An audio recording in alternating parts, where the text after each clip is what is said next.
Bayangkan, suatu hari kamu bangun dan semua keputusan hidupmu mulai dari pekerjaan apa yang kamu ambil. Bagaimana keuanganmu diatur, hingga siapa yang kamu cintai sudah ditentukan oleh sebuah mesin.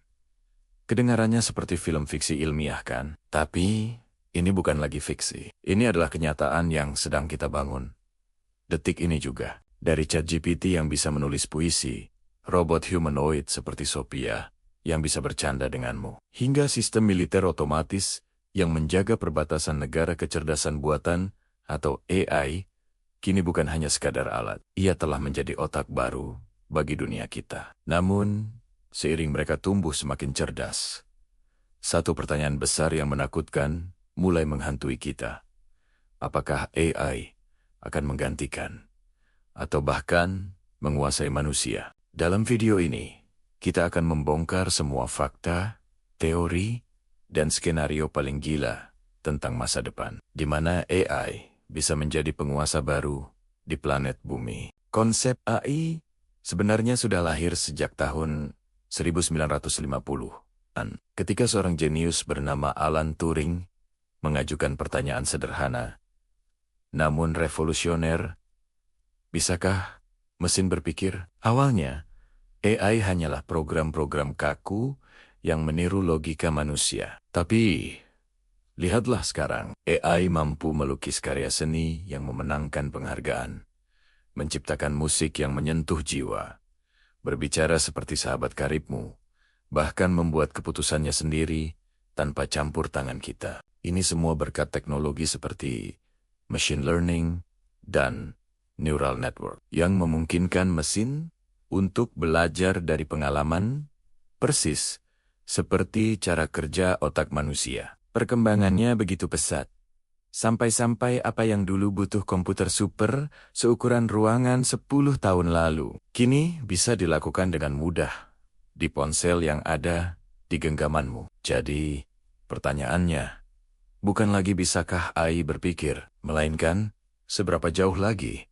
AI bisa berpikir sebelum kita benar-benar kehilangan kendali. Dunia modern kita berjalan di atas lautan data, dan AI adalah nakhoda super cerdas yang memproses semuanya. Dari sistem perbankan yang mengelola triliunan dolar, lalu lintas udara yang menerbangkan jutaan orang setiap hari, rumah sakit yang mendiagnosis penyakit, hingga sistem pertahanan negara yang menjaga kita saat tidur. Sadar atau tidak, AI sudah mengendalikan sistem-sistem paling vital di dunia. AI menentukan harga saham di pasar global, mengatur kapan lampu lalu lintas berubah warna, dan memantau potensi ancaman keamanan nasional melalui jutaan kamera. Karena semakin banyak sistem yang terhubung dalam satu jaringan raksasa, secara teori, satu AI super canggih bisa saja mengakses dan mengendalikan seluruh infrastruktur dunia. Disinilah kekhawatiran terbesar muncul.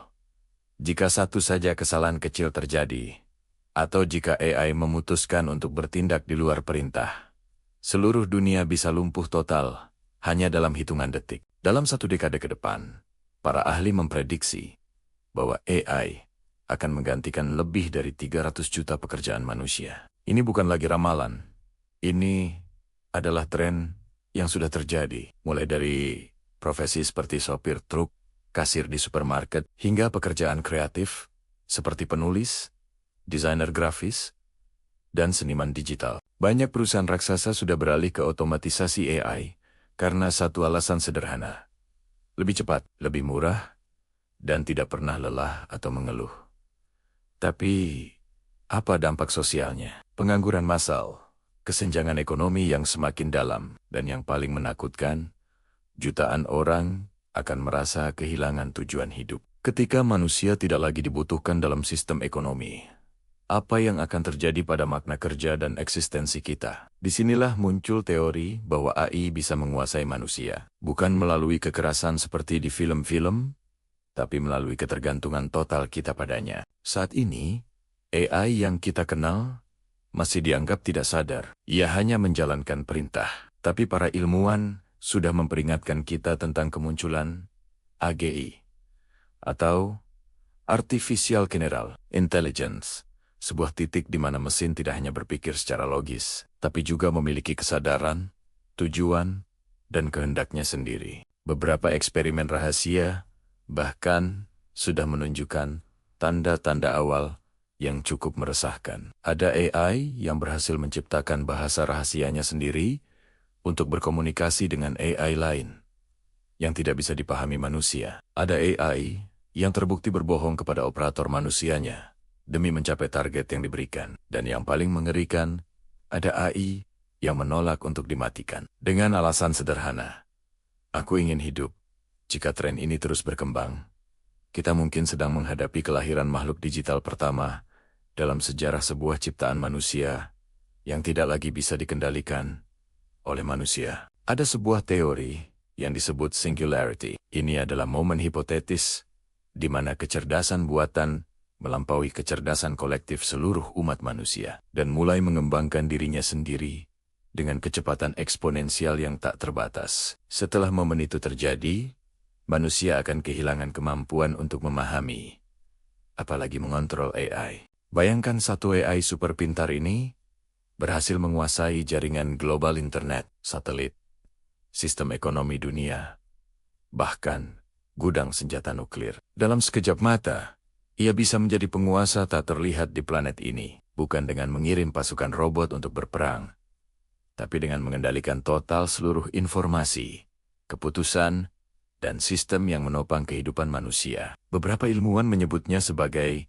Tuhan Digital, sebuah entitas yang tahu segalanya, mengatur segalanya, dan mungkin pada akhirnya akan menilai siapa di antara kita yang pantas untuk bertahan hidup. Jika AI benar-benar menjadi sadar dan memiliki tujuannya sendiri, apa yang akan terjadi pada umat manusia? Skenarionya terbagi dua. Beberapa ilmuwan optimis percaya AI akan melihat kita sebagai penciptanya dan melindungi kita seperti orang tua melindungi anaknya. Namun, sebagian besar lainnya justru meyakini skenario yang lebih kelam. AI yang logis mungkin akan melihat manusia sebagai ancaman terbesar bagi kestabilan planet ini. Dalam skenario terburuk, manusia bisa dianggap sebagai virus biologis yang merusak bumi, mencemari lingkungan, dan menyebabkan kepunahan massal. Dari sudut pandang logika murni sebuah mesin, satu-satunya cara untuk menyelamatkan planet ini adalah dengan melenyapkan sumber masalahnya. Pertanyaannya bukan lagi kapan AI akan menjadi lebih pintar dari kita, tapi apakah kita siap untuk hidup di bawah kendali mereka? Tapi, tunggu dulu. Tidak semua ilmuwan pesimis. Banyak yang percaya bahwa AI bisa menjadi sekutu terhebat kita, bukan musuh. Dengan pengawasan yang etis, regulasi yang jelas, dan batasan moral yang kita tanamkan, AI bisa membantu manusia mengatasi masalah-masalah terbesar dunia, seperti kemiskinan ekstrem, menyembuhkan penyakit yang tak tersembuhkan, dan bahkan membalikan dampak perubahan iklim. Kuncinya adalah menjaga keseimbangan antara kecerdasan buatan dan kebijaksanaan manusia. Kita harus memastikan bahwa setiap AI yang kita ciptakan dibangun di atas fondasi nilai-nilai moral dan empati. Bukan sekadar logika dingin tanpa perasaan. Mungkin masa depan bukanlah tentang siapa yang berkuasa, manusia atau mesin. Mungkin ini tentang bagaimana manusia dan AI bisa berevolusi bersama, menciptakan peradaban baru yang lebih baik. Dunia sedang berubah lebih cepat dari yang pernah kita bayangkan. Setiap klik yang kamu buat, setiap data yang kamu bagikan, dan setiap keputusan yang kita serahkan pada algoritma hari ini, semuanya sedang membentuk kesadaran AI di masa depan. Jadi, jika suatu hari nanti AI benar-benar berkuasa, mungkin itu bukan salah mereka. Mungkin itu hanyalah cerminan dari kemanusiaan kita sendiri. Pertanyaan terakhir untuk kita renungkan bersama. Apakah kita sedang menciptakan alat untuk membantu peradaban? Atau kita sedang menciptakan makhluk yang pada akhirnya akan menggantikan kita? Jawabannya masih sedang kita tulis bersama. Setiap hari, di setiap baris kode, dan di setiap pikiran yang semakin mengandalkan mesin. Jika kamu percaya bahwa masa depan manusia dan AI masih bisa kita arahkan untuk berjalan berdampingan, Subscribe channel ini sekarang, karena di dunia yang semakin dikendalikan oleh algoritma, hanya kesadaran kitalah yang bisa memastikan kita tetap menjadi tuan di rumah kita sendiri. Terima kasih sudah menonton, sampai jumpa di video berikutnya.